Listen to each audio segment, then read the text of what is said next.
हम सब जानते हैं कि पूरा देश इस वक्त कोरोना से बहुत बुरी तरह से हिट है और ये जो दूसरी वेव आई है पूरे देश में, दिल्ली में तो चौथी वेव है।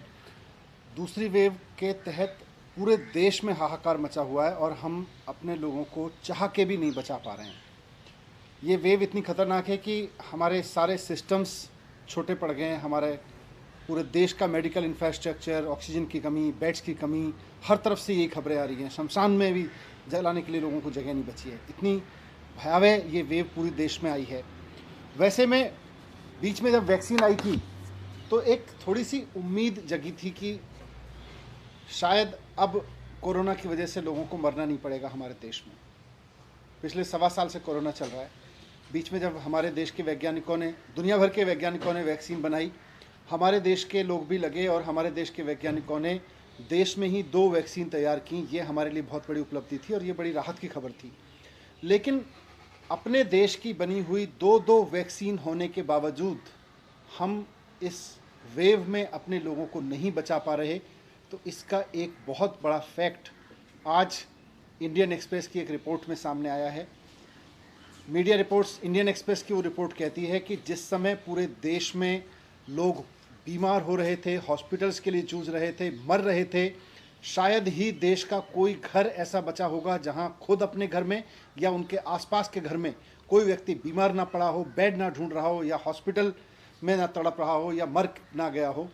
ऐसे में जब ये स्थिति थी तो हमारे देश की केंद्र सरकार देश में बनी हुई वैक्सीन्स को विदेश में भेजने में लगी थी, एक्सपोर्ट करने में लगी थी। जब इंडियन एक्सप्रेस की मैंने सुबह रिपोर्ट पढ़ी और उसके बाद मैं भी भारत सरकार की उस वेबसाइट पर गया तो मैंने देखा कि ये 93 देशों की लिस्ट है जिनको भारत सरकार ने पिछले 3 महीने में वैक्सीन बेची है। भारत में बनी हुई, भारत के वैज्ञानिकों की खोजी हुई वैक्सीन हमने 93 देशों में बेच दी। 6.5 करोड़ वैक्सीन की डोजेज हमने दूसरे देश के लोगों को भेज दी। थोड़ी सी और रिसर्च की, इंडियन एक्सप्रेस ने भी आज उसको रिपोर्ट किया है, मैंने भी थोड़ी और रिसर्च की, तो ये समझ में आता है कि इन 93 देशों में से 60% देश तो ऐसे हैं जहां कोरोना की हालत बिल्कुल ख़राब नहीं है, जहां कोरोना ऑलमोस्ट कंट्रोल में है। 88 देश, 93 में से 88 देश ऐसे हैं जहां पर डेथ कोई बड़ा चैलेंज नहीं है, वहां पे डेथ का इतना भयावह सामना नहीं कर रहे। मार्च से लेके, जब से कोरोना की दूसरी वेव पूरे देश में आई है, मार्च से लेके और अब तक पूरे देश में, हमारे देश में 1 लाख मृत्यु हो चुकी है। 1 लाख लोग कोरोना का शिकार हो चुके हैं और हम 6.5 करोड़ अपने देश की बनाई हुई वैक्सीन, जो इन लोगों को लग सकती थी, इनमें से कई लोगों की जान बच सकती थी, हम इस वैक्सीन को विदेशों में भेज रहे हैं। 93 देशों को हम एक्सपोर्ट कर रहे हैं। किस लिए?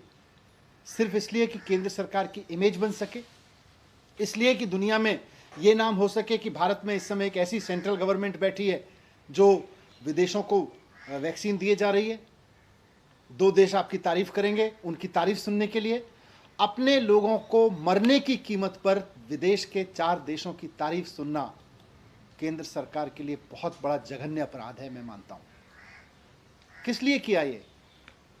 जिस वक्त सेंट्रल गवर्नमेंट से यह अपेक्षा थी कि वो देश में कोरोना मैनेजमेंट करेगी, वो अपनी इमेज मैनेजमेंट कर रही थी इंटरनेशनल लेवल पे। अंतर्राष्ट्रीय स्तर पर केंद्र सरकार अपनी इमेज बनाने में जुटी हुई थी। हम ये नहीं कह रहे कि अंतर्राष्ट्रीय बरादरी के सामने हम कहें कि हम कोई सहयोग नहीं करेंगे। दूसरों की मदद करना अच्छी बात है, करनी भी चाहिए, लेकिन अपनों की कीमत पे नहीं, अपने लोगों की जान की कीमत पे नहीं करनी चाहिए। जिस समय हमारे देश के लोगों को वैक्सीन की जरूरत थी, हमारे सारे राज्य वैक्सीन मांग रहे थे और हम कह रहे थे अभी केवल 60 साल से ऊपर के लोगों को वैक्सीन लगाई जाएगी, उस समय हम 6.5 करोड़ वैक्सीन विदेशों को दे रहे थे, सिर्फ इमेज मैनेजमेंट के लिए। हमें इंटरनेशनल ट्रीटीज़ का हवाला दे सकते हैं। जब मैं ये बात कह रहा हूं तो कुछ लोग खड़े होंगे केंद्र सरकार के, वो कहेंगे कि साहब इंटरनेशनल ट्रीटीज़ हैं, इंटरनेशनल सहयोग हमें करना पड़ता है एक दूसरे का। लेकिन इंटरनेशनल सहयोग, आज उसी इंटरनेशनल सहयोग में अमेरिका भी आता है, यूरोप के देश भी आते हैं, फ्रांस आता है, बाकी देश आते हैं, कनाडा आता है। आप बताइए किस देश ने अपने लोगों की वैक्सीन काटकर विदेशों को दी? ना अमेरिका ने दी, ना कनाडा ने दी, ना फ्रांस ने दी, ना यूरोप के किसी और देश ने दी। केवल हमारी केंद्र सरकार ऐसी थी जो 93 देशों को अपनी इमेज बनाने के लिए वैक्सीन दे रही थी और हमारे देश में लोग मर रहे थे। ये जघन्य अपराध है। अपनी इमेज बनाने के लिए बहुत बड़ा अपराध किया है भारत सरकार ने। आज पूरे देश में वैक्सीन की शॉर्टेज है। आज लोग मर रहे हैं कि हमें वैक्सीन मिल जाए किसी तरह से। दिल्ली में जब से हमने वैक्सीनेशन का प्रोग्राम शुरू किया है, जब केंद्र सरकार ने 60 साल के लोगों के लिए किया, हमने बड़ी संख्या में 60 साल के लोगों को वैक्सीन लगाई। जब सेंट्रल गवर्नमेंट ने बोला कि अब 45 साल से ऊपर के लोगों को वैक्सीन उपलब्ध है, हमने बड़ी संख्या में 45 साल के ऊपर के लोगों को लगाई। लेकिन जब यूथ के लिए वैक्सीन लगाने की बारी आई और हमने सेंटर्स खोले जगह जगह, तो केवल 5.5 लाख वैक्सीन अभी तक यूथ के लिए दी गई हैं। अपने देश के नौजवानों के लिए 5.5 लाख वैक्सीन और विदेशों में इमेज बनाने के लिए 6.5 करोड़ वैक्सीन। हमारे देश के नौजवानों की कीमत नहीं है क्या? उनकी जान की कोई कीमत नहीं है क्या? हमारे देश के लोगों की जान की उनको जान बचाने के लिए वैक्सीन की जरूरत नहीं है क्या? अगर अमेरिका ये सोचता है कि हम अपने देश के लोगों के लिए वैक्सीन की व्यवस्था करेंगे, यूरोप के देश ये सोचते हैं, कनाडा ये सोचता है, तो भारत सरकार ने ये क्यों नहीं सोचा कि पहले हमें वैक्सीन अपने देश के लोगों को देनी चाहिए?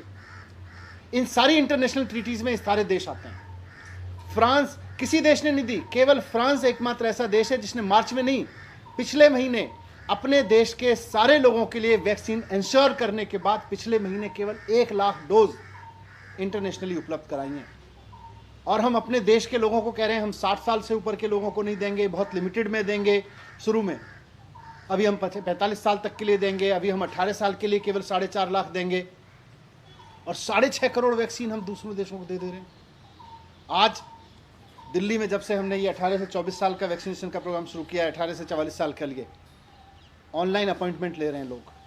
और इस ऑनलाइन अपॉइंटमेंट लेने के लिए लोग 24 घंटे कंप्यूटर पर बैठते हैं, अपने मोबाइल पर बैठते हैं कि किसी तरह से हमें और हमारे परिवार को ये सुरक्षा चक्र मिल जाए, कोरोना से जीवित बचे रहने के लिए एक डोज मिल जाए। उस डोज को लेने के लिए लोग 24 घंटे कंप्यूटर पर बैठ के अपॉइंटमेंट लेते हैं।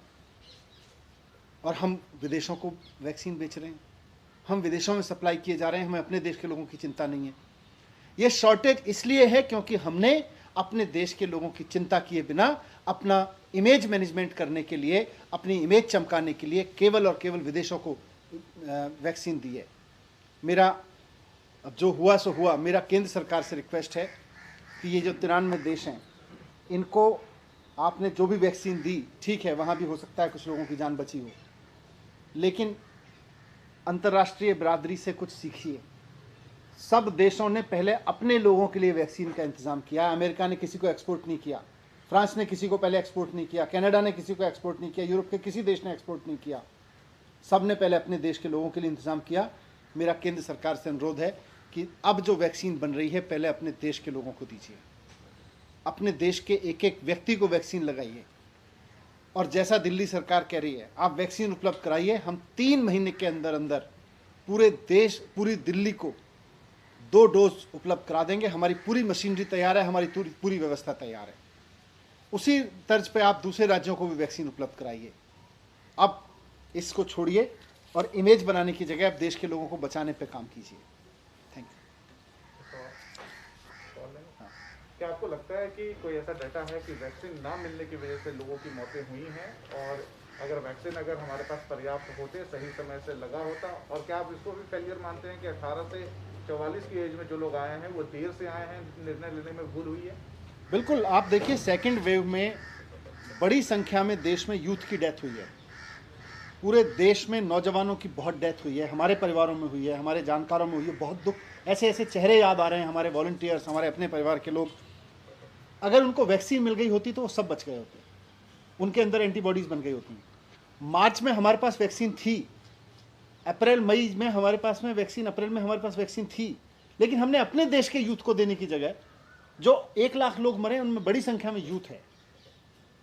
जो बुजुर्ग भी मरे उनको भी बचाया जा सकता था, यूथ को तो 100% बचाया जा सकता था अगर उसको वैक्सीन समय पे दे दी गई होती। हम अपने देश के लोगों को वैक्सीन समय पे देने की जगह सिर्फ इसलिए क्योंकि इंटरनेशनल लेवल पे हमारी सरकार का एक मान मर्दन होगा, हमारा इमेज मैनेजमेंट होगा, उसके लिए हम विदेशों को वैक्सीन बेचते रहे। दुनिया के बाकी देशों ने तो नहीं बेची, हम क्यों बेचते रहे?